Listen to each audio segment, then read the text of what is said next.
Good evening. Welcome to one very twisty, tidy track with really big cars that really don't fit on it. This is the penultimate race of the 1969 Nordic Challenge Cup, presented by Classic Motorsport Hub in partnership with SimRace247. Sim racing is for everyone. My name is Pascal Mikula. I need to mute my phone, otherwise I'll hear myself double.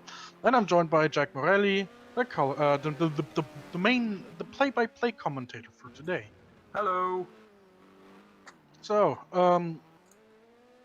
yes, we're at the Ahvenisto Motordrome, which is, I probably butchered it, but who cares? Ahvenisto Motordrome. As you can see, it's a very tight track, and well, what can I say? Qualifying looks a bit spread. That's really the least I can say about that. Let's have a quick look at the track, because this is gonna be one doozy. As you can see, Owen Potter taking his chevron for a spin, almost. Ahveniston Motorrirata is it's a very tight track. It's what I would call an oversized go-kart track in rural Finland. It's in the forest somewhere around the city of Hämeen. I don't know. Yeah, I don't know how to pronounce it either. It's in Finland, and the city name is difficult to pronounce. I counted 14 corners. We are gonna have 40 laps with a lap length of 2.8 kilometers, 2.87. We're gonna have a bit over 110 kilometers, with a race pace around 1 minute 25. It should take around an hour.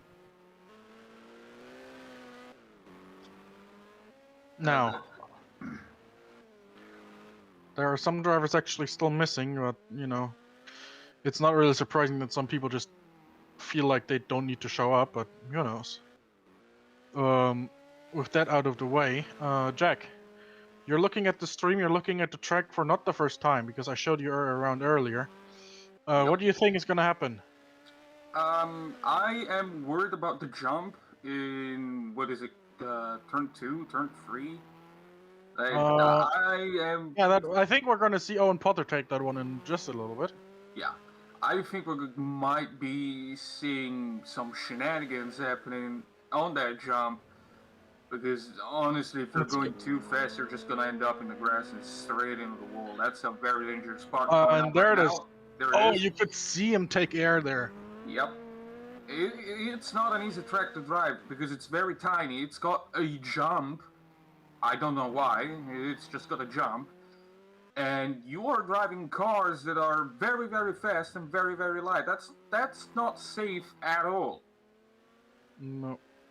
Yeah, well, okay, we'll have a look at the qualifying standings as of now, because we are about a minute away from the end of qualifying, and it doesn't look like it's going to change anytime soon.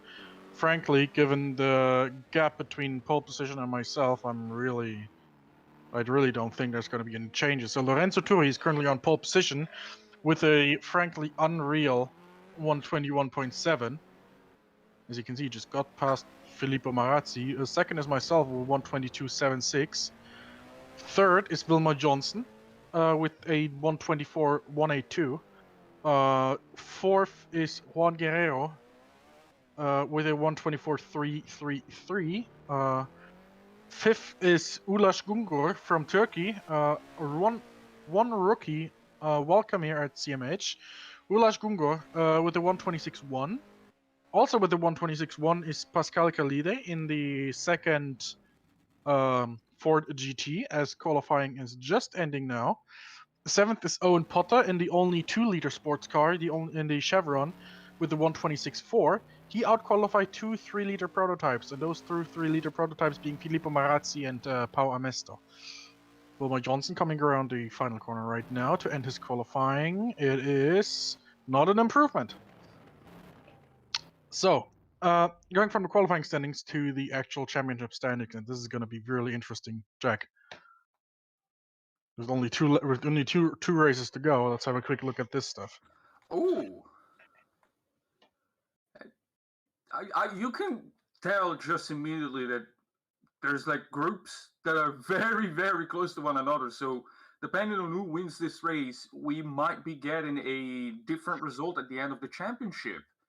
That is, wow, that's actually really, really close. We've got 2 people tied for first place, which would be Wilmer Johnson and you, Pascal Mikula, with 85 points, followed by Marazzi in 3rd place with 65 points, Juan Guerrero with 54. Right behind him with 51 points is Matthew Sibagnoni.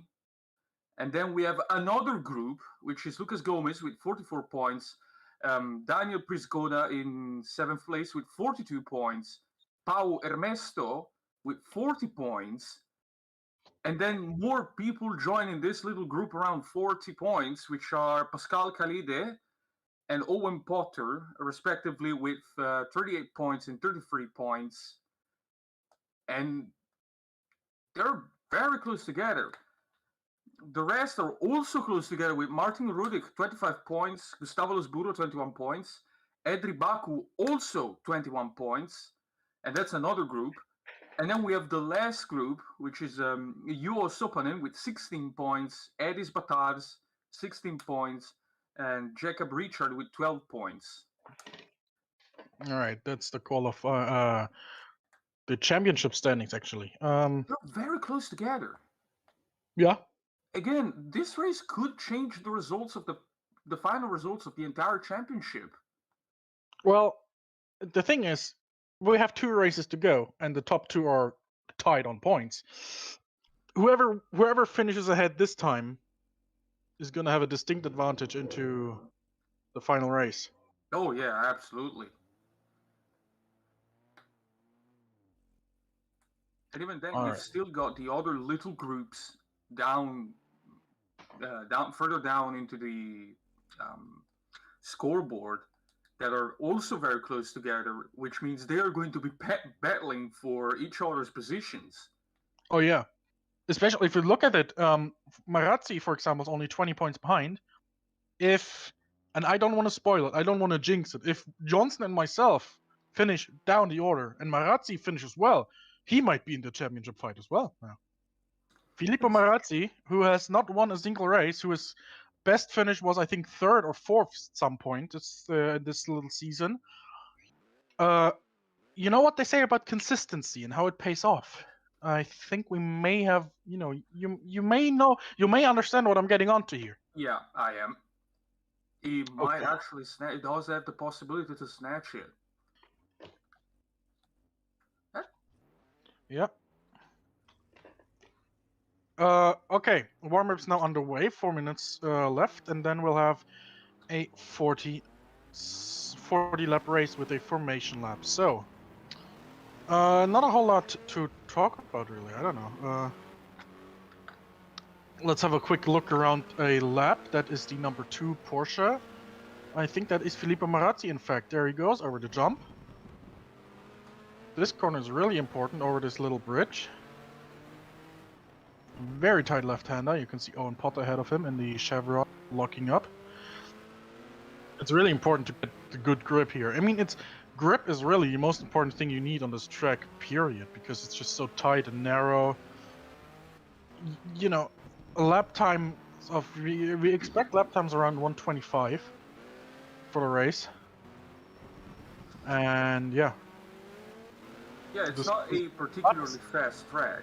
Look at that! You already went under the bridge again. So we got a figure 8 layout like Suzuka, but this track it's really not anything like Suzuka as far as the speed goes. It's a lot slower, yeah. Yeah, as I said, 2.8 kilometers. Yeah, 2.8 kilometers. You do it in around 1 minute 25. That's not a very high average speed. No. You also have to consider that there's a jump in the way, which is coming up soon if we stick to this car. And you need to be careful for that. You're gonna have to slow down for that because you also have a corner right after it. So yeah, it's not a particularly fast track, and it's also very, very. Look at that!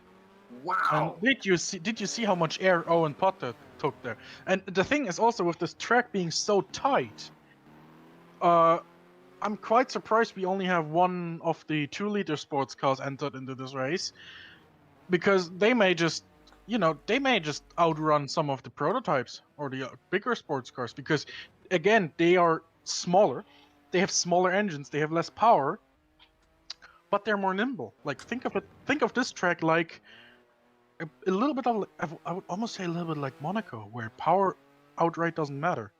You need handling. Look at that Yeah, elevation. Look at yeah, I that. get Try to that.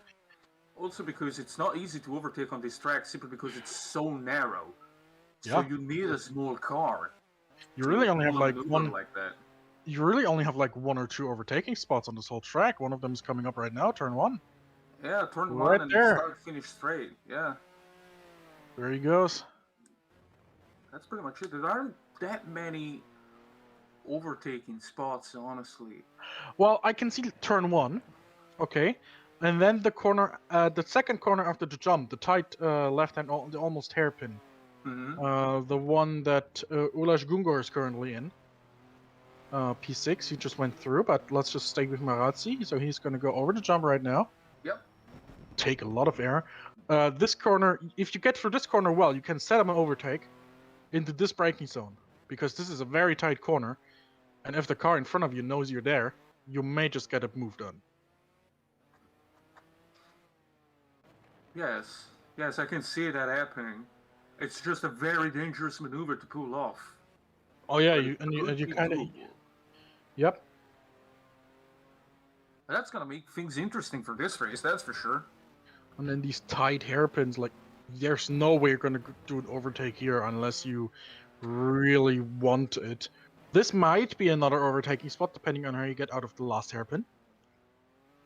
And this corner is the most important one, because it sets you up for the next 3 corners. The next 3 corners being high, or not high, but medium to high speed right-hand corners, which lead you onto the start-finish straight. You can look at that. There's Marazzi, there's Ulas Gungur. Yeah, and this final corner is really important, because you have the barriers on the left, and if you mess it up, you're on the wall. And if you got cars behind you, You are going to involve them. yeah. That's not very safe. That is not very safe Warm up. at all. Warm-up's over now, so we're gonna have the race session coming up in just a second.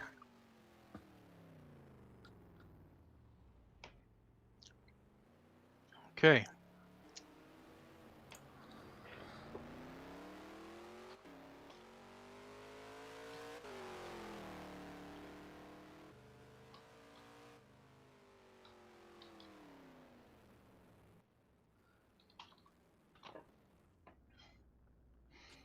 Okay. The penultimate race. The championship is not going to be decided at this race, but depending on who finishes where, there's going to be, someone's going to end up with quite an advantage going into the final race. Oh yeah, I am expecting a lot of position changes in the standings.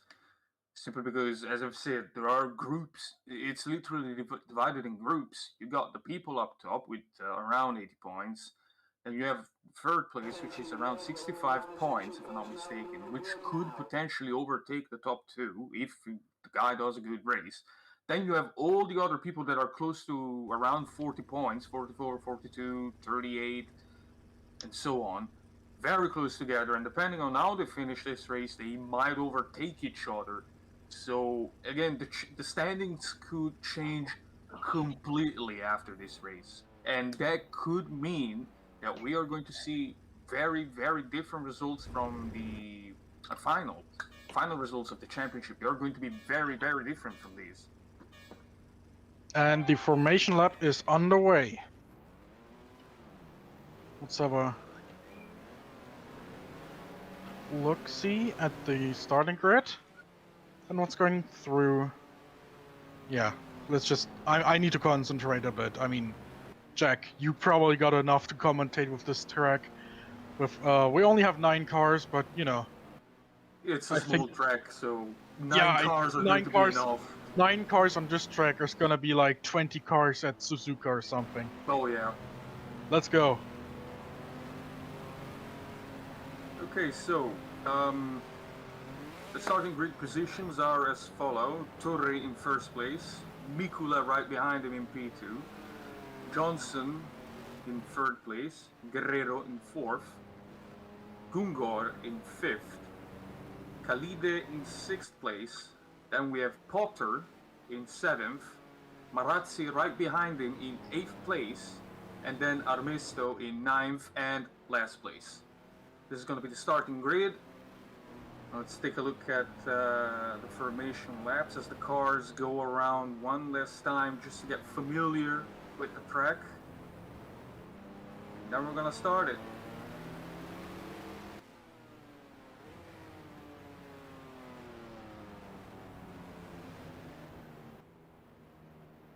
I honestly don't really know what to expect from this race. It's a very, very chaotic track. Simply because it's so narrow, it's got so many elevation changes and so many tight corners, very tight corners, besides the last 2 or 3 corners which are wide right-handers as we're seeing right now. They're medium to high speed as the cars are lining up for the start of the race.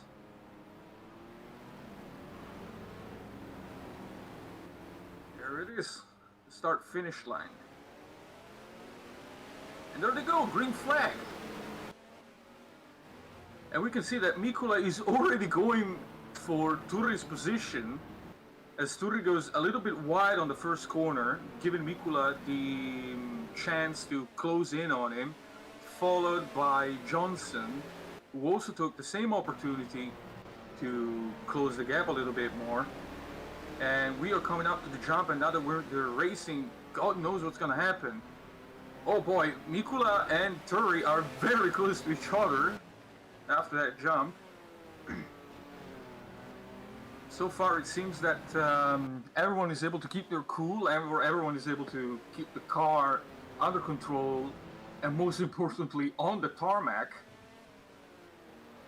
And yes, it seems that Mikula and Turri are probably going to be battling this for a while, because they are starting to build a gap between the rest of the group. As they go under the bridge into the next hairpin corner, that has a very, very big elevation change as Mikula steps the rear end of his car out a little bit, getting a bit squiggly around that corner, which is unsurprising for a Porsche, but I digress. There they go, first lap gone, 39 to go still.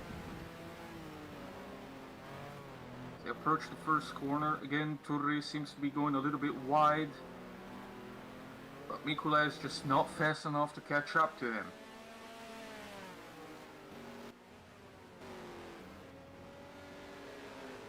And there is Khalide in his Ford GT40, trying to keep up with Potter as they go over the jump. My God, that was a lot of air that they took there. Someone seems to have spun out on the jump. It was Ahvenisto. Ahvenisto lost control of the car while landing and spun out. Again, that jump is very, very tricky because you are going really fast and you have a corner coming up right behind that jump. And it's a very tight course, very tight track. You don't have a whole lot of room for error to keep it on track. So it's a bit of a spicy corner, if you ask me. Just the entire entrance to it is just messy, to say the least. Either way, that's not going to stop our drivers, who keep going and going as Khalide steps the rear end of his car out, gets a bit squiggly, a little bit of initial D action going on in there, as he tries his damn hardest to catch up to Potter. As Potter goes wide and over the curb a little bit on the start-finish straight, locks up into the first corner, but manages to get a good line out of it and keep Khalide at bay, which is behind him. Now we're coming up to the fun corner, which is going to be interesting. Who's going to break later? It seems like both of them slowed down a little bit for the jump and took it at a reasonable speed to be able to land the car. And Potter is sideways and almost collided with Khalid. Oh my god, that mistake cost him that position. He's not going to be happy about that one, that's for sure. Potter is now down into 6th place.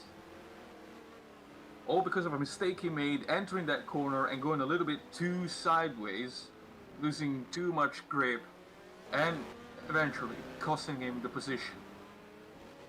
Almost crashing into Khalid in the process, might I add. Meanwhile, here we see Guerrero and Johnson going at it. Guerrero seems to not be able to keep up with Johnson, as they go through the start-finish line into the first corner. Both of them seem to be taking a relatively good line as Johnson goes a bit sideways through the exit. However, he was lucky enough to not overcorrect it and manages to keep the car under control. We're now coming up to the jump. And Guerrero gets a bit of air off of that jump, manages to keep the car under control during the landing. And Johnson is now attempting to attack Mikula, who has been left behind by Turri with a gap of 2.3 seconds, it would seem. But yes, Johnson is now racing bumper to bumper with Mikula, attempting to take his position. But let's see how he plays it, because this is a very narrow track. There aren't many places where you can overtake someone unless they make a mistake. And it takes a lot of patience to get a maneuver done, because you either outdrive your competition and simply overtake them where possible, like here on the start-finish straight, as we talked about earlier, or you just wait for the car in front of you to make a mistake, spin out, go off track, something like that. But it would seem that Mikula, despite being sideways, Johnson seems to have gone off track a little bit. Not sure what happened there, but he lost the battle with Mikula, and he lost his 3rd place with Guerrero. So now Guerrero is up into 3rd position, now chasing Mikula, and he's probably going to have to deal with Johnson soon when he eventually catches up. That was an interesting development. I was not expecting that.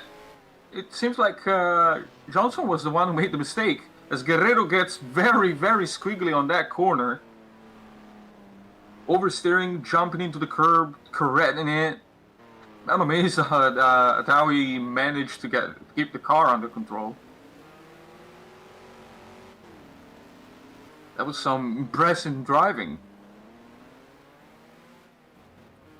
Just to go around that big elevation change on that corner, which again could spell trouble for some cars.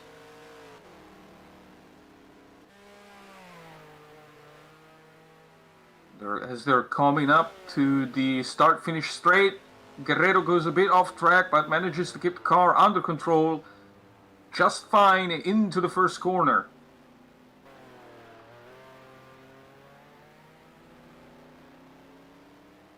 Meanwhile, it would seem that Turri now has widened the gap between him and Mikula up to 9.7 seconds. That is amazing.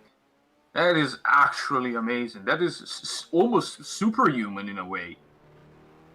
Just keeping that Alfa Romeo under control through these corners and just hoping that it doesn't break down because it's an Alfa. But that is some impressive driving from Turri, who is just attempting his best at widening the gap as much as he can just to take the victory home.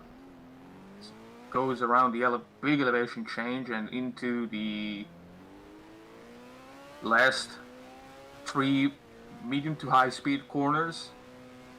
The right-handers. and into the start-finish straight,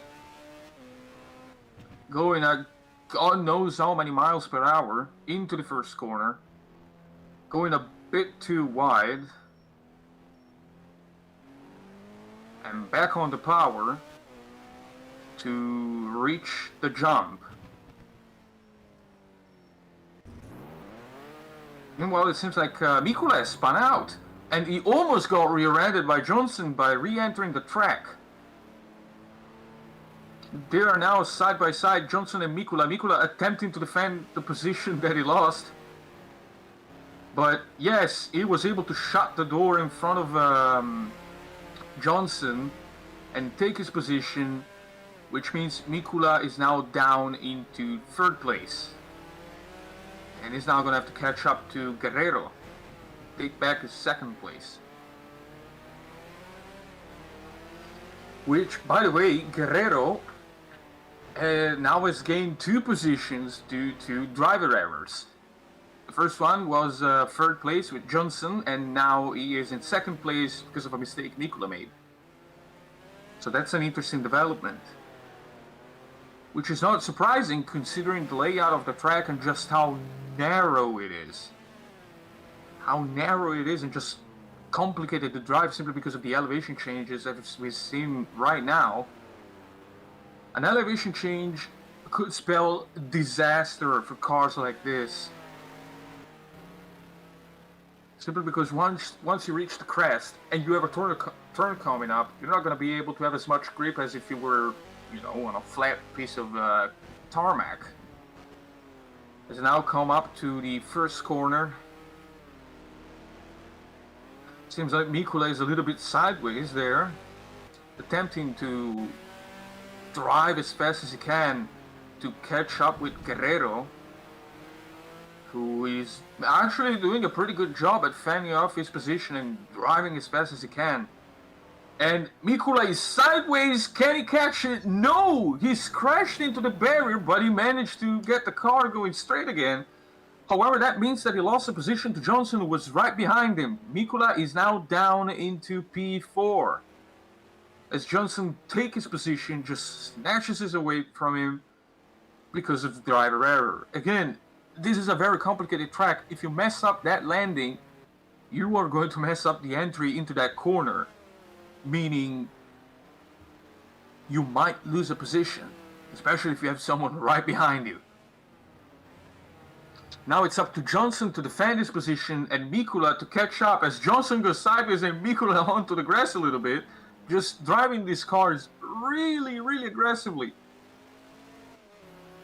Just Johnson attempting to catch up Guerrero and defending from Mikula.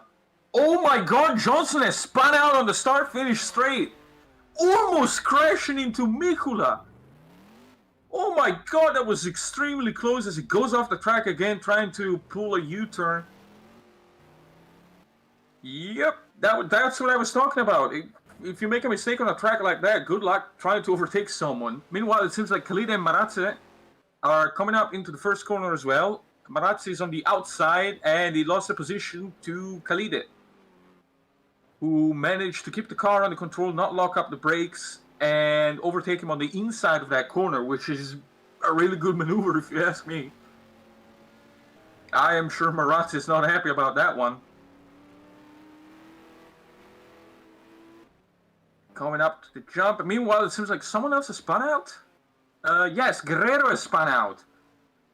And he is now stopped on the side of the track. No, he keeps going. He might have stole the car. As Johnson passes him. That was a very unfortunate turn of event for Guerrero, who seems to have lost control.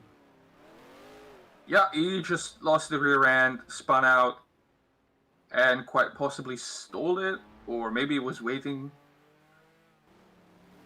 to rejoin, but either way, very unfortunate for Guerrero, who has now lost his P2. And now it seems like everything's back to normal. P2 goes to Mikula, Johnson behind him, and then Guerrero in 4th place. So that everything fixed itself, and now they're back to where they were before. Back to square one, I guess, for all of them. Meanwhile, it would seem that Ahvenisto has been lapped, and the gap between Mikula and Turri is now 28.9 seconds. Meanwhile, Potter is literally rear-ending Marazzi at the moment, just touching his bumper, telling him to get out of the way, and he manages to overtake him as they're going up again, over the jump. Yep, catching some air into the corner. Just Potter being extremely aggressive today, trying to overtake Marazzi, and Khalida spun out, almost causing another crash, it would seem. That was interesting, but that means that Marazzi has now had to slow down to avoid a crash with Khalida, meaning that Potter was able to build a big enough gap. Which means Marazzi is going to have to drive really, really well to catch up to Potter. I say that as Guerrero and Johnson are back at it again. Guerrero right behind Johnson as they go around the first corner.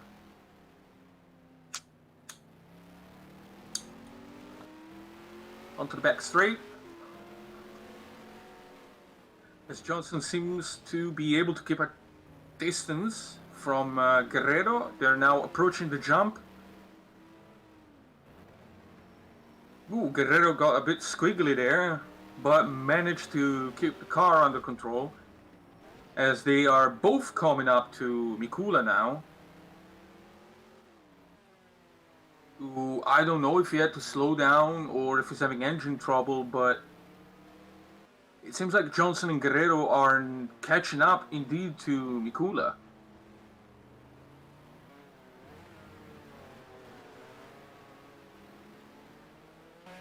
Again, the only way to drive on this track, is to be aggressive, as aggressive as possible, because you don't really get many chances at overtakes. So you gotta make the best of what you get, essentially. And if you don't do that, you're not gonna be able to get a position or two done. And that means less points. Especially since everybody's close, very, very close in the standings, as we saw. There are literally groups of people just clumped up together, especially the middle group with around 40 points. And then we have two people competing for first place in the championship. Those being Mikula and Johnson, if I'm not mistaken. As Johnson catches up to Mikula on the jump, Guerrero right behind him. Probably just waiting for one of them to make a mistake. And there he goes! Mikula has spun out again on the same corner. And he seems to have stalled his car. But that means that Johnson and Guerrero have passed Mikula, who is now in 4th place. Meaning that now Johnson only has to worry about Guerrero. Well, yeah, considering that Turri is around 43 seconds ahead of him. Just building the gap with each lap, honestly. As I've said, superhuman driving from Turri is absolutely brilliant. I wonder if he's going to lap everybody on the track, as we've seen in the last GP2 race, where he raced and he lapped almost everybody, got up to 3rd place.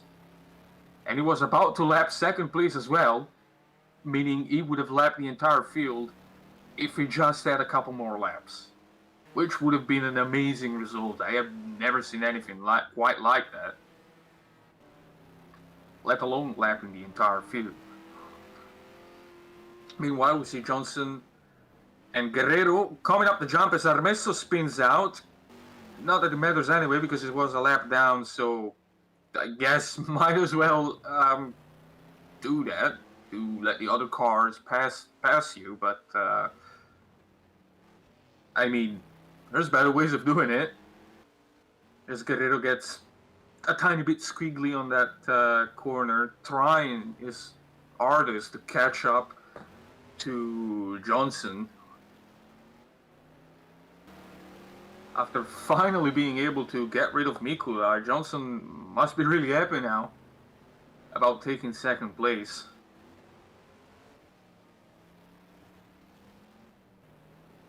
As Guerrero goes a little bit onto the grass there. He seems to be outdriving his own car at moments. Oh, Johnson was sideways and crashed into the barrier, it seems. And Guerrero is now side by side with Johnson, taking up the inside line and finally overtaking him, but goes wide for the second part of the corner. Johnson takes his position back, but Guerrero does not give up. He takes up the inside again. They're now side by side again, which means Johnson is going to be able to take the inside line on the corner that leads up to the jump. Let's see what happens. Both of them seem to be able to take the jump correctly and not screw up their approach into that corner due to the jump. That was very interesting. Just Guerrero going for an all-out attack on the straight because Johnson made a mistake. But Johnson managed to recover from that mistake and battled for that position, defending it as hard as he could. And eventually taking it back, but that is not stopping Guerrero from just being at his bumper, essentially. He's driving as fast as he can. Because now that he tasted that position, he wants it even more now. And he's going to be chasing down Johnson for a long while, it seems.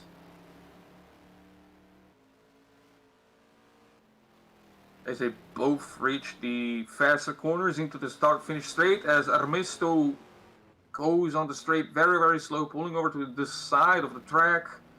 No idea what happened there. Maybe a mechanical failure, or maybe it was just slowing down to let man pass.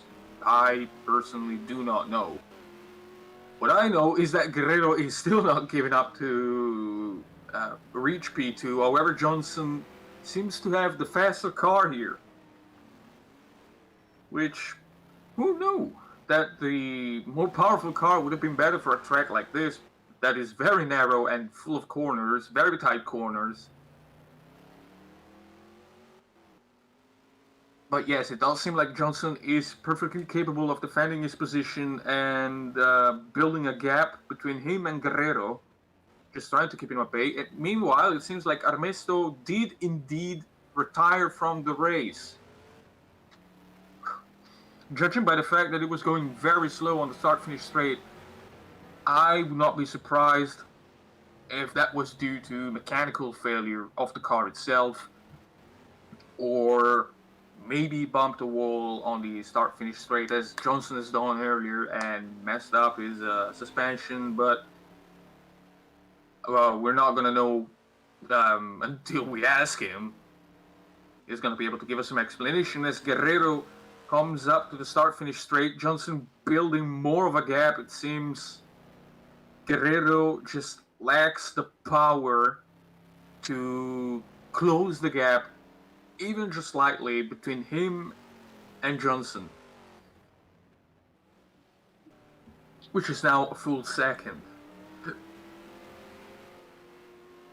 They're now going to go over the jump into the corner, and that was some brilliant driving, honestly. Like, it takes some attributes of steel to just jump a car and immediately go into a corner that tight. It's just insanity, if you ask me. Especially with old cars from the late 60s, it's not particularly easy to pull off. You know, it's old technology, old tires, mind you, old cross-ply tires, which obviously have less grip than radials. And then you have the brakes as Guerrero spins out, confirming that these cars are not easy to drive. Guerrero spun out and went up the hill a little bit, going for a bit of a picnic, it seems. But he was able to quickly recover from that mistake, and he is now possibly attempt to chase down Johnson once again. However, Johnson is now, 10 seconds flat ahead of Guerrero. So I personally don't know if Guerrero is going to be able to, recover from that mistake. Hopefully he does, as he jumps his car and into that corner, just at really high speeds. That is just incredible for this track. Meanwhile, it seems like Turri is about to lap Mikula. Now, Mikula obviously has to give way to Turri. He's got the blue flag after all. But I don't know if he's going to be happy about that one. As they both jump the car, go into the corner. And it seems like Mikula is just going to keep on driving. Possibly annoying Turri.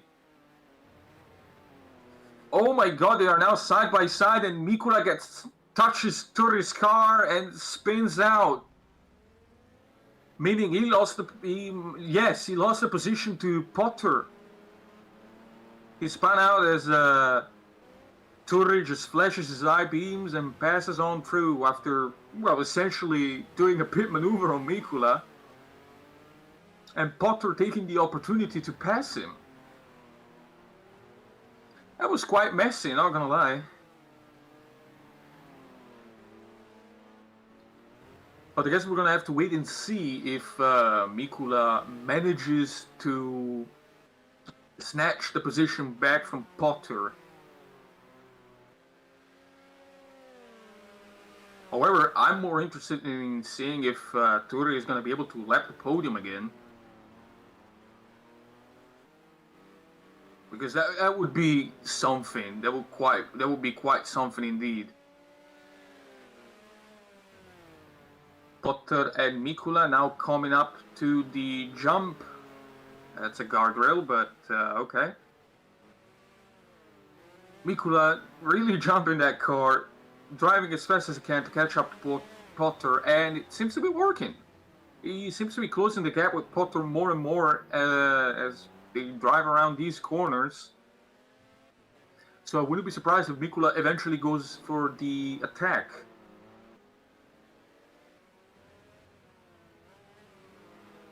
Potter going a bit squiggly into that corner, kicking out the rear end, but able to keep it under control. Now going through the big elevation change on that corner, which could mess people up. Because again, you just lack the grip sometimes.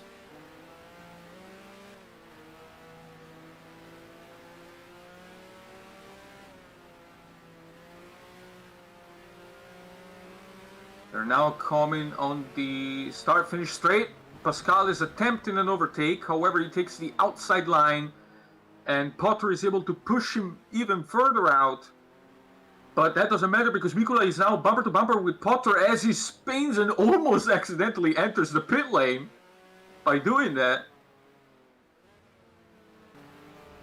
Or what seems to be a pit lane rather. That was a bit of a mistake on Mikula's part. He seems to be driving a bit too aggressive and Potter is able to cash in on that. Simply because if you drive too aggressive, you're going to end up making a mistake. However, you are forced to drive very aggressive on this track because, as I've said, there's only really a handful, if not just a couple, of spots where you can safely overtake someone.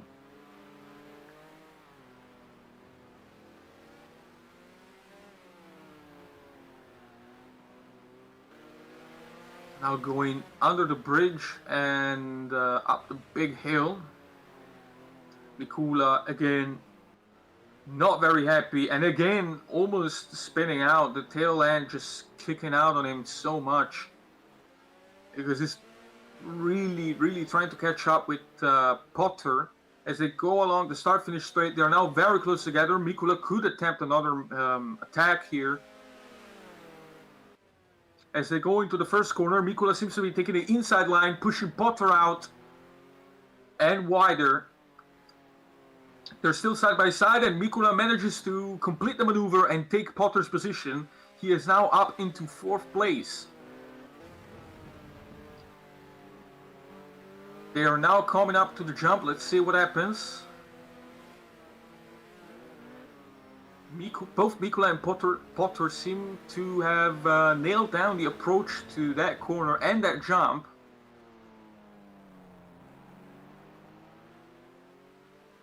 But Potter is not really happy about that overtake, and he's quickly catching up to Mikula.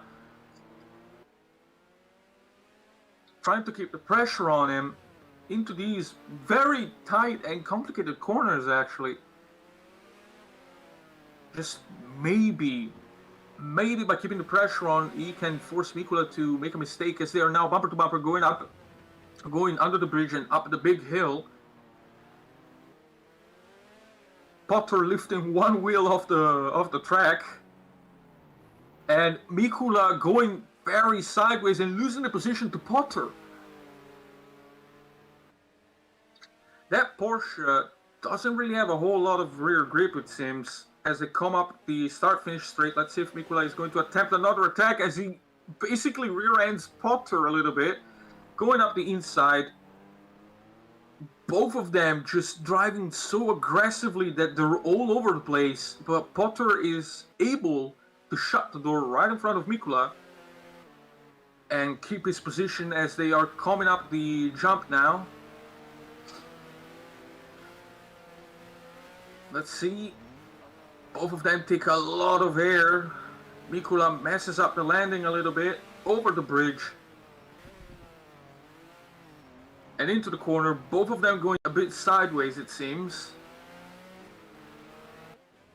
But Mikula is not giving up. He is not giving up. He wants that position. He wants to score as many points as he can now to possibly set him up for a better position in the standings for the last race. As they're now bumper to bumper going under the bridge and up the hill.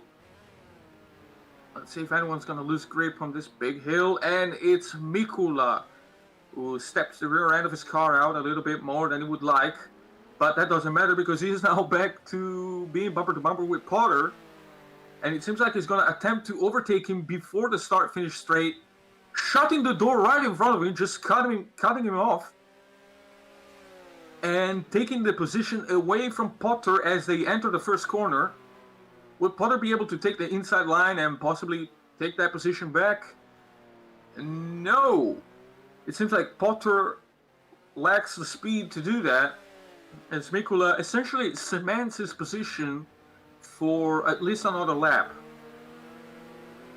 As they go over the jump, Mikula seems to have taken the better approach into that corner after the jump over the bridge. Into the next corner, big lockup moment. Still able to keep the car under control and keep Potter at bay. This is quite the exciting battle going on. These two guys have been going at it for a while now, and neither of them are happy about their position. Because I'm sure Mikula would be a lot happier if he was in a higher position, or at least ahead of Johnson, considering the standings. And Potter is not happy about being behind Mikula again. As Mikula goes sideways again, but manages to get his car right in front of Potter, forcing him to hit the brakes and essentially cancelling his attempt at an overtake. That was actually brilliant. They're now going through the start-finish straight, and Guerrero seems to have retired right now. Don't know what happened. Oh, he drove the car into the pit lane. He spun out, it seems. Yes. He spun out on the very last corner, and he just put the car into first gear and entered the pit lanes and retired. That was interesting. I guess that's one way to retire, just accidentally enter the pit lane / garage area. But I digress. Potter is still on the offensive, still trying to put pressure on Mikula. still trying to snatch the position away from him. But it seems like Mikula has learned from his mistakes and he is now defending quite well from Potter, as they go under the bridge, a bit squiggly. Potter takes the inside line under the bridge and he might be able to complete the overtake. No, because Mikula takes the inside line going uphill and shuts the door right in front of Potter, completely denying him the overtake. Potter is really not happy about that one, as they are now bumper to bumper. Potter going side by side with Mikula, completing the overtake, leading up to the start-finish straight. Mikula might be able to pull a quick one off, but he lacks the speed. Maybe into the first corner. Potter seems to be taking the outside line, and Mikula the inside line, but will that be enough? Oh my god, Potter is now on the side of the hill. He just went way too fast into that corner. And just went way too wide into the embankment and lost that position to Mikula. And accidentally widening the gap. As they go over the jump, across the corner, and over the bridge, it seems like Mikula is now able to somewhat build a bit of a gap between him and Potter, which means he's going to be able to relax a bit before Potter is going to be any big problem to him once again. Bit sideways through that corner. I bet Potter's not happy about that. Under the bridge, up the hill, and let's see. Oh, Potter got a little bit squiggly and a bit too wide there, costing him precious milliseconds on the Mikula. Coming up now to the last corners, fast corners, mind you, into the start-finish straight. Potter is just too far behind Mikula to attempt anything at this time. And Mikula just now has to relax a little bit and keep doing clean laps to keep that position. Meanwhile, it would seem like Turri has lapped third place. This is the second time he does this in a race. The first time he did it in the last GP2 race. And I am sure that this time he's going to have enough laps left to possibly lap second place, as Potter understeers into that corner, locking up the brakes. That was a bit of an oopsie on his part. Bouncing over the curb into the corner, really mad about what happened, and attempting to catch up to Mikula as fast as he can.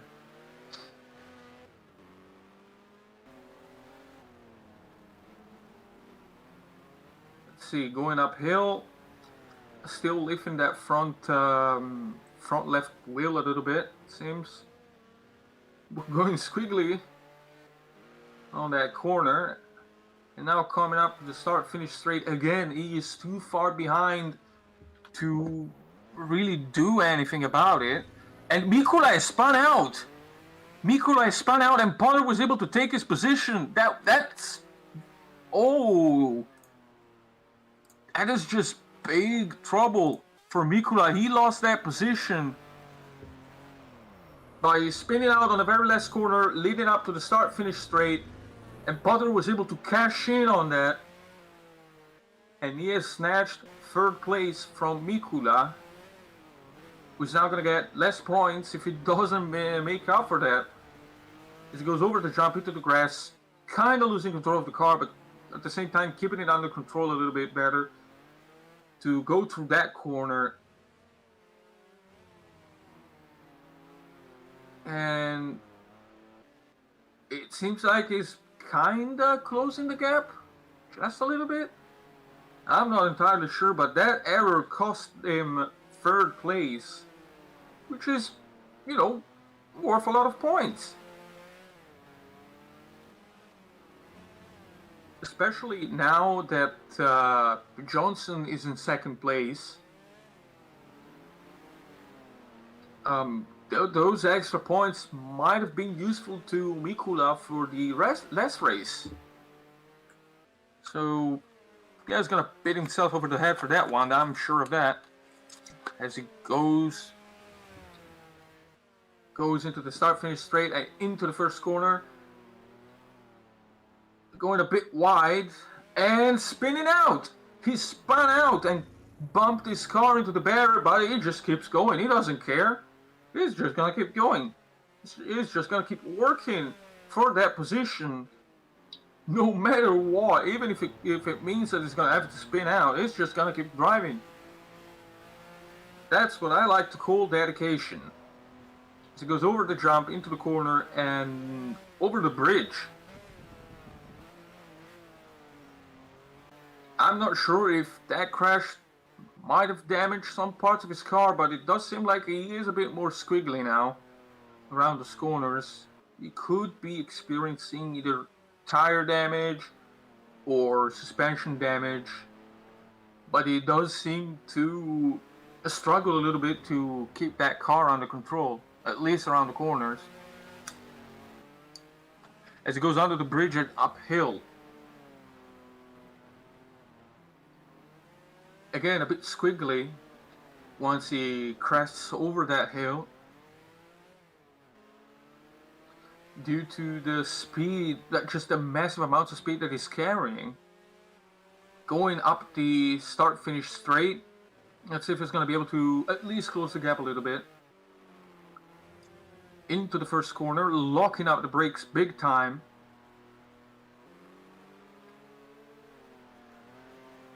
Little bit sideways there, but nothing too major. Meanwhile, it seems like Gungor has retired as well. What happened? He was right behind Turri, spun out and ended up off the track and behind the barrier.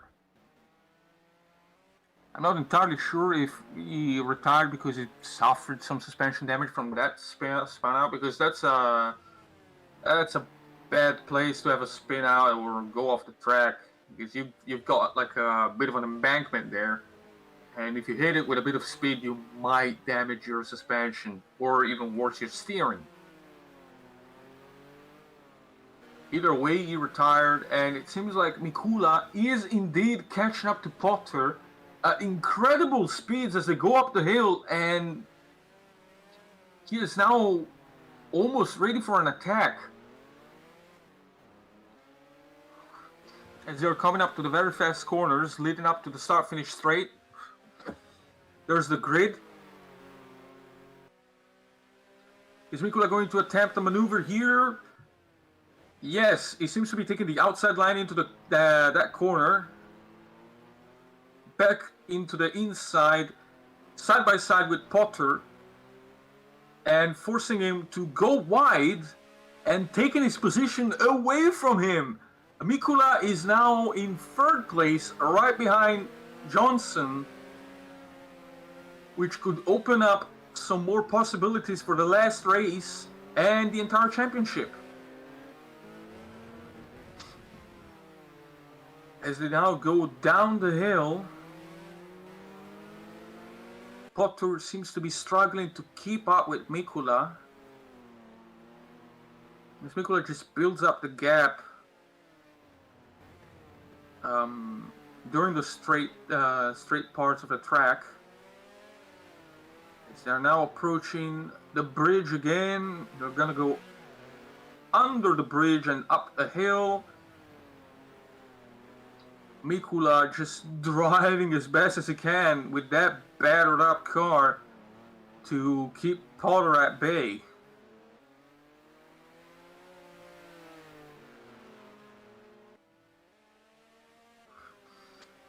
As they go up the start-finish line, will Potter attempt anything funny?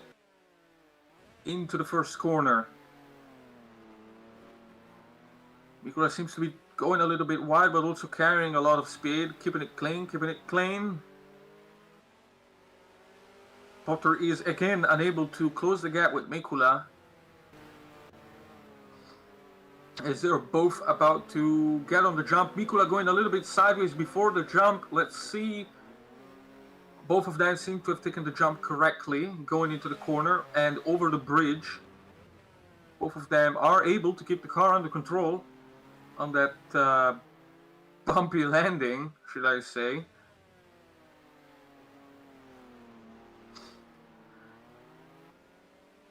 As Potter is just trying his hardest to catch up to the German, but the German is able to keep Potter at bay despite the very battered up car. That car does not look like it to be in any good shape.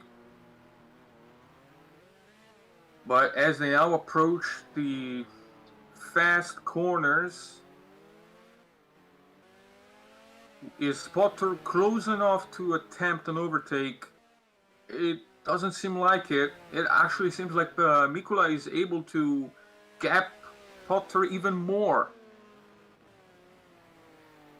Coming up into the first corner, Potter taking a very good line actually, a bit sideways, but a good line. Meanwhile, it seems like Turri has finally lapped everybody. He has lapped everybody on the field. I have never seen anything quite like this. Just the leader has lapped everybody else on track. Everyone is a lap down, which is quite astounding. This is almost superhuman, the way he manages to drive that car, just keeping it under control. Just amazing driving from Turri. This is about to go over the jump and lap Marazzi once again. As they go over the bridge now, Marazzi seems to be locking up his brakes a little bit. Meanwhile, Potter did indeed catch up to Mikula, which means now there's going to be, yes, he's doing it. He's actually doing it. Potter is now attempting to overtake Mikula on the start-finish straight, but Mikula is able to keep him at bay and build up a gap between the two of them. Let's see if Potter tries something funny in the first corner. It seems like Mikula is able to keep the car under control and shut the door right in front of Potter, who attempted to get an overtake done but just lacked the power to do it. As they go over the jump, Potter gaining some massive air off of that,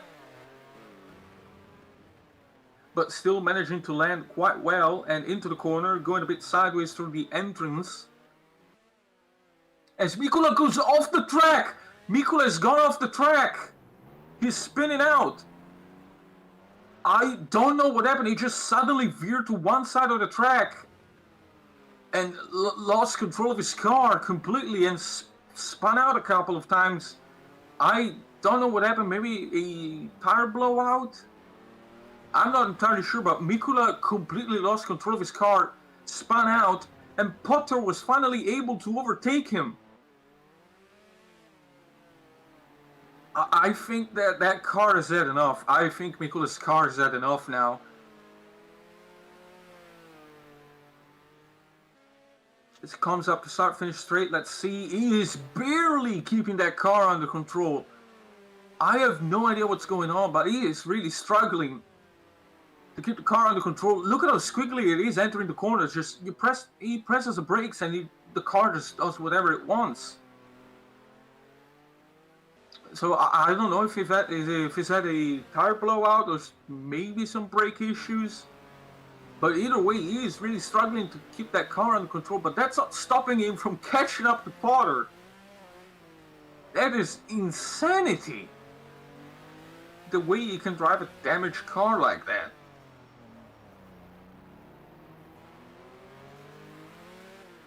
As he goes around the corner in a bit of a squiggly fashion. He's trying his best to even keep pace with Potter at this point, because I don't know. Oh, he's off the track into the wall. he might be having tire issue or suspension issues or something like that, but it seems like Mikula's car is at the moment very much undrivable.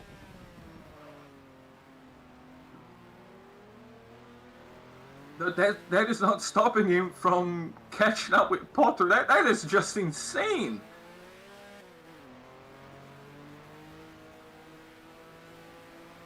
It's just insane the way he's able to somewhat catch up to Potter as he goes sideways through the last corner and into the start-finish straight. My God. He's going to go into the first corner, kissing the wall a little bit. Just attempting to keep that battered up car under control.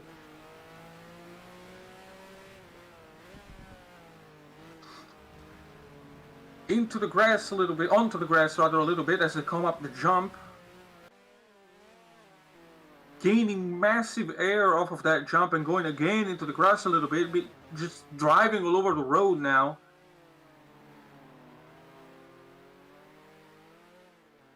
I don't know what happened to his car, but hats off to Mikula. He is capable of racing with Potter right now, despite the fact that the car does not seem to be that drivable at all. Just really messy as it goes sideways around that corner, under the bridge, going up the hill now. Potter again lifting that wheel a little bit. Mikula going sideways through every single corner now. I don't know what's going on, if he's gonna pit or if he's gonna do anything. Into the grass on the start-finish straight, barely keeping the car under control. Just drifting through the corner. He kissed the wall a little bit. That's not gonna help the handling at all, that's for sure. As he spins out. He spun out and he's gone into the embankment, but he does not give up. He does not give up. He just puts it into gear again and drives off like nothing happened. I say that, but he spun out again, so I think his car is done for. That car is no longer able to drive, but Mikula just doesn't care. He just keeps driving. That is insane. As he goes over the bridge, it seems like Turri has caught up to Mikula again, meaning that he's going to get lapped twice, if he lets Turri go, that is.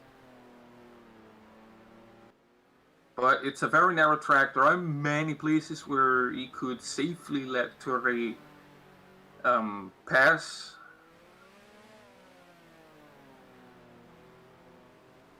So it's not like Turri's going to be able to do anything at the moment. As they both go up the hill. Let's see. Oh, Mikula going a bit sideways there. And Turri just bumper to bumper with Mikula. Trying to put some pressure on to him to get him to move out of the way. As they were coming up to start-finish straight. Mikula. Yes, Mikula has let Turri through. No, he hasn't. Turri attempted to take the inside line, but Mikula is having none of that. He does not want to be lapped again, it seems. And despite the very damaged car or the problems he was having earlier, he still manages to keep Turri at bay now. As they both go over the jump, into the corner and over the bridge, both of them a little bit sideways. And yes, it would seem like Turri might be getting a little bit impatient being behind Mikula. But oh my God, they've touched each other. Mikula just slammed into Turri's car as they're now going sideways. Mikula is almost stopping on that corner. That was a very dangerous overtake on Turri's part.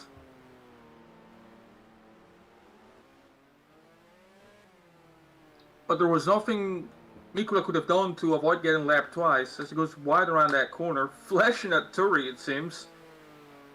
I don't think he's really happy about that one, that's for sure.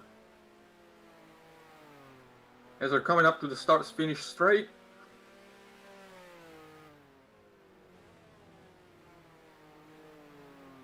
Into the first corner, Mikula again struggling to keep that battered up car under control.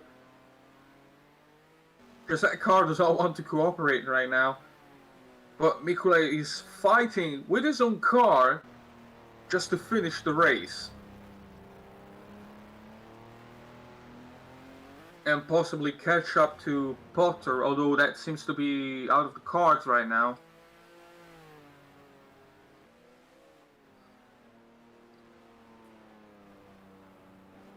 Meanwhile, it also seems like Khalide is catching up. Yes, Khalide is right behind Mikula now. So Mikula must have slowed down a little bit in order for Khalide to slowly but surely close the gap.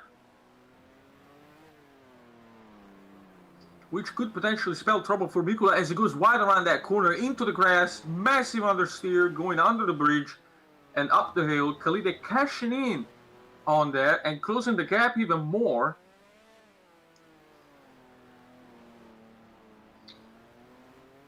And I think Khalide is probably going to be overtaking Mikula soon if he doesn't mess up.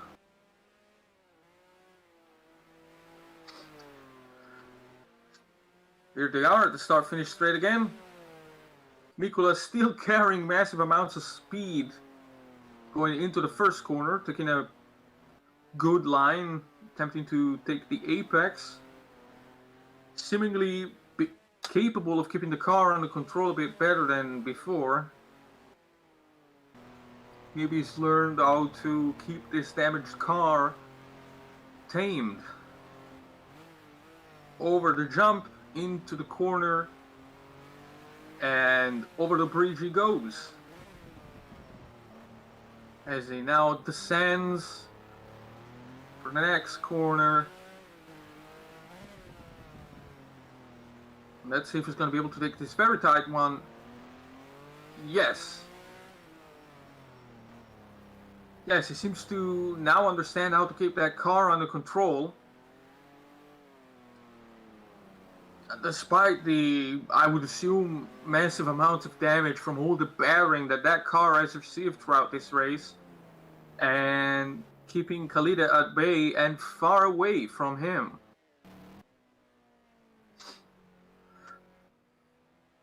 Meanwhile, it seems like Turi has crossed the line. Yes, he has, and that was the end of the race. Turi in first place, managing to lap everybody on the field. Johnson in the second place. There's Mikula and Khalide crossing the line. They were right behind the leader. There's Johnson coming into second place. And we have Marazzi coming up the finish line as well. There he is. Marazzi crossing the line in sixth place. Here comes Potter. He's still on track. Far behind. But it is still a good third place. That was amazing. Turi managed to lap the entire field. Ooh, Potter, you're getting a bit squiggly. But here are the results from this race. Turi in first place. Johnson in second. Potter in third, despite being on track still. Mikula in fourth place. Khalide in fifth place. Then sixth place goes to Marazzo. And then we have Gungor, who retired. Guerrero and Ahvenisto, who also retired, getting 7th, 8th, and 9th position. That was quite a race, I gotta say. That was really unexpected. Some unexpected results indeed for this round of the 1969 Nordic Challenge Cup. Khalide seems to be taking a bit of a stroll with his car on the lap right now. He's having fun. He's probably having a blast driving that beautiful Ford.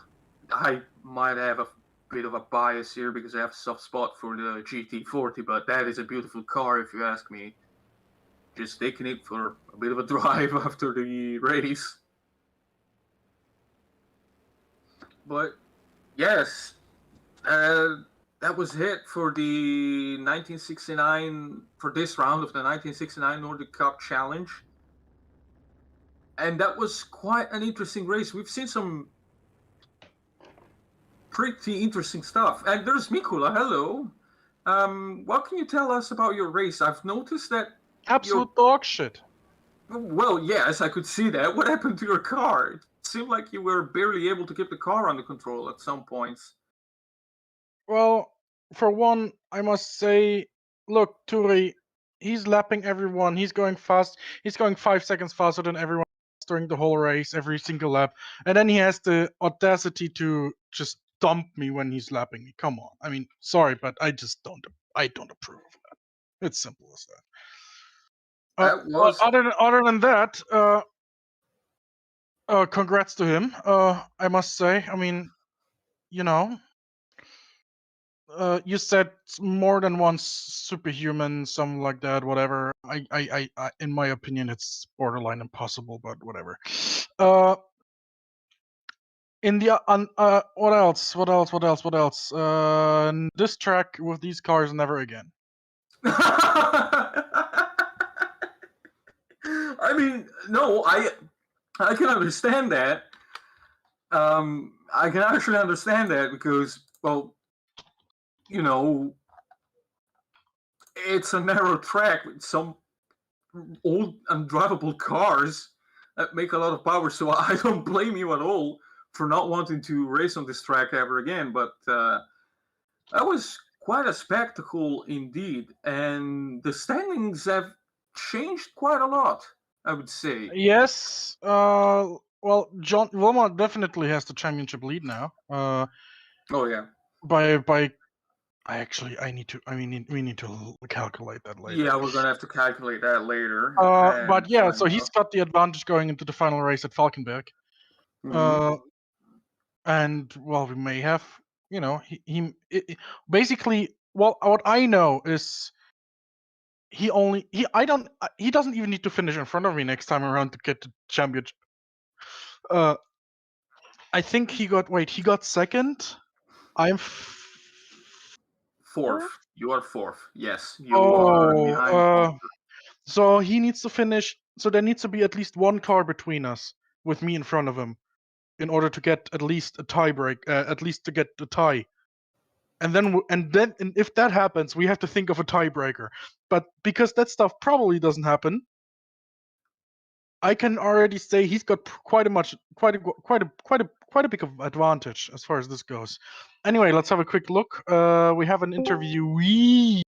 That would be Owen Potter. Hello, Potter. Hello. Superman in the 2000cc sports car. All I can say. Hello there. Taking third place away from you. More like this dumbass car, I swear. Anyway, Owen, hey there. Hey there, hi there, ho there. How did your race go? Relatively well. Didn't expect much from qualifying because being the slower category, but no, it always comes good in racing these cars, and as proved racing with Pascal, it was managed to get on the podium. Not bad. That was quite an amazing race you've managed to pull off.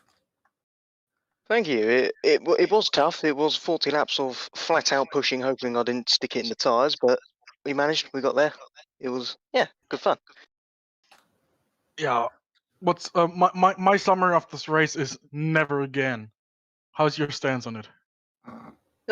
If you're talking about the track, probably agree. It's not great for racing. Brilliant to drive around, because in my slower car, pretty much every corner's flat out.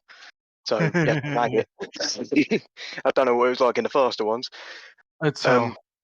Yeah, I could tell it would be a bit of a pig, but it was all right for me. I mean, the thing is, you were faster than me mainly because you were faster than me because you got more nimble car, but also at the same time, I stopped counting the amount of times I touched the wall basically after lap 10 or so. So Yeah. Did you pick up? this tra- Did you pick up yes. damage at all? Because quite a bit. the thing that would I don't explain know. why you veered off to the gravel. Yeah, that would A explain few it. times. Yeah, this thing is just these cars are quite rugged, quite rigid, but at some point when they break hard. Yeah, I And picked up some. Yeah, and I think picked up some. I think my car broke. My car decided to break. It looked like you Yeah. just got a random inside front puncher, but No, my tires were fine. It's just that Mhm. the thing just decided left turn Clyde. Anyway, I wanted to take you to We rally go course. left now. yeah. That's pretty much how it went. Hans turning left. I just saw you veer off the track at top speed, and I was like, something's wrong with that car. Yeah, the better question is what's currently not wrong with that. Okay, yeah, fair enough. That is true. The engine sounded sweet. Did Did you have gear problems as well? Because you missed about 7 gears. Oh, that was another thing. I kept missing gears out of the final hairpin. And the time I smashed into you coming up the corkscrew bit. Because you went, whoa, whoa, whoa, and I was like, yep, box full of neutrals. Box full of neutrals. Yeah. I am going to recycle that one, just so you know. It's alright. Anyway, All my okay. jokes are royalty free. British humor. Just like rush hour traffic, it never moves. Either way, Falkenberg is the final race. It's if I can describe Falkenberg is in Sweden. It's the final race of the Nordic Challenge Cup. Is it another twisty track with a jump? No. Aww. But it's comparable. Hold on. It's comparable in layout. You know Enna Pergusa, the old layout, which is literally just a circle around the lake. Uh-huh. Yeah. Yeah, that but in Sweden. Oh. Yeah. Interesting. Oh, don't tell me it has long straights. Well, no, but it has it has straight corner. It has curvy straights. Corners. Straight corners and curvy straights. You know what I mean. Anyway. Ladies and gentlemen, German humor. It's no laughing matter. It's a bit like Throxton, but without the left turns. Anyway, okay, now now we sign off, and let's have a quick look at what happens next at CMH. Some classic sim racing, I would think. Oh yeah, I hope so. I would hope so as well. On Sunday. My radio presenter voice.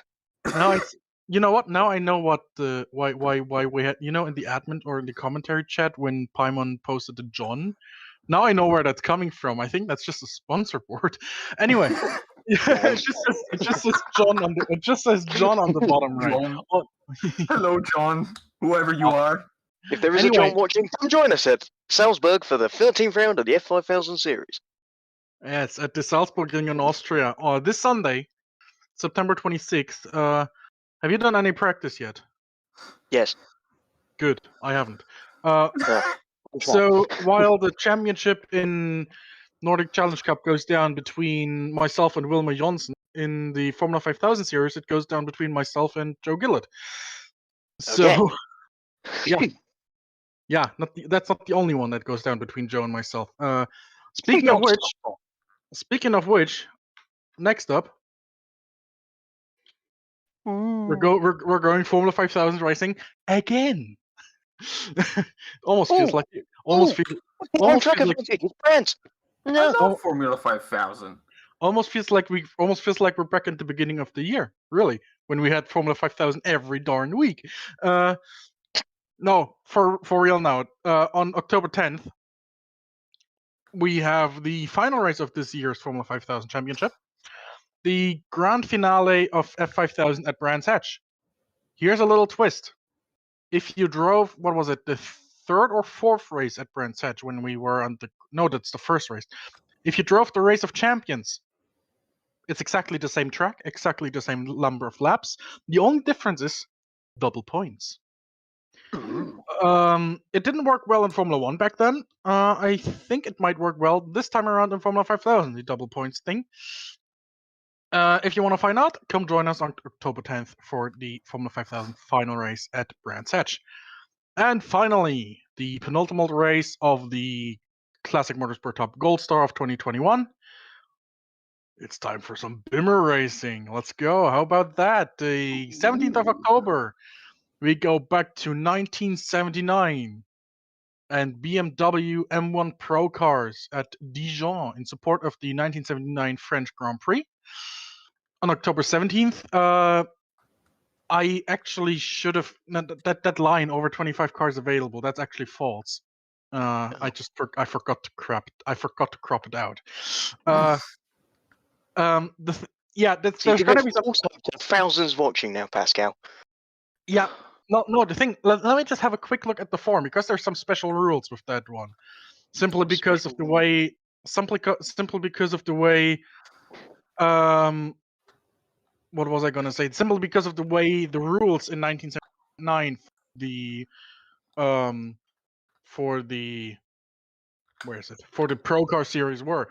You see, in 1979, the first of the 2 seasons of Pro Car racing, the top 5 spots on the grid for the race were automatically assigned to the top 5 of Formula 1 practice of each given weekend. And those 5 drivers also got the 5 Works BMW Motorsport cars. Because we don't have a Formula 1 race at the same weekend, we're gonna use the Classic Motorsport Top Gold Star standings, which means we have in total 20 cars available.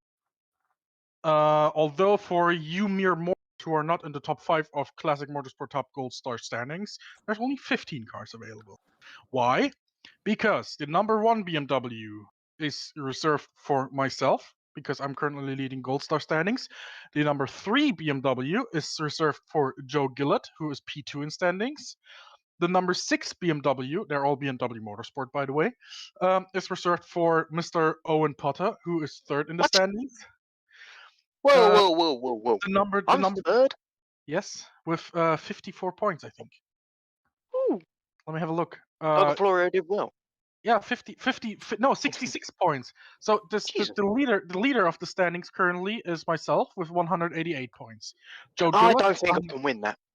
Joe Gillett has 168 points, so he gets the number 3 car. Number 6 car goes to Owen Potter, who has 66 points. The number 27 car, originally driven by Alan Jones, goes to Juan Guerrero, who has 58 points. And the number 28... Did I say number 28? I said number 27. I meant number 27. The number 28 car, which is the last BMW Motorsport BMW M1 Pro car, and try saying that 3 times loud, 3 times in a row, goes to Matthew Sibagnoni, who has 50 points. The rest of the cars, the Project 4 racing, all the other private entries, they're all first come, first serve, without any restriction, obviously, because, well, they're all the same car anyway. All right? Okay. Right. Then. Right, proper. With that being said, come join the CMH forum. All the stuff is in the CMH Gold Star for Drivers forum part. You can register for free, and the entry list opens on October 3rd. Remember that date, because not only is it the German Reunification Day, so if you're in Germany, I'm not gonna say the words because they're a little bit yellow dolan. But no, it's the German Reunification Day, October 3rd. That's when the entry list opens. So you want to be there to claim your car, because as I said, there's only 20 of those BMWs available. 15 if you're not one of the top 5 CMH drivers at the moment. They're gonna go like hotcakes. So come join the Classic Motorsport Hub forum. I think the link is in the description. If not, it is Classic Motorsport Hub, all in one word, .boards.net. Just hit register your account, and on October 3rd at 1800 London time, which is going to be 1900 for the rest of us normal folks, the entry list will open.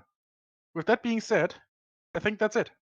Let's have a quick look at end screen and let's say good night to everyone. There Well, we go. that was the penultimate race of the 1969 Nordic Challenge Cup by Classic Motorsport Hub in partnership with SimRace 247. Sim racing is for everyone. Thank you very much to Darren and all the SR247 people all the way over there. Yeah, we'll see you next time around for Formula 5000 this Sunday. See you there.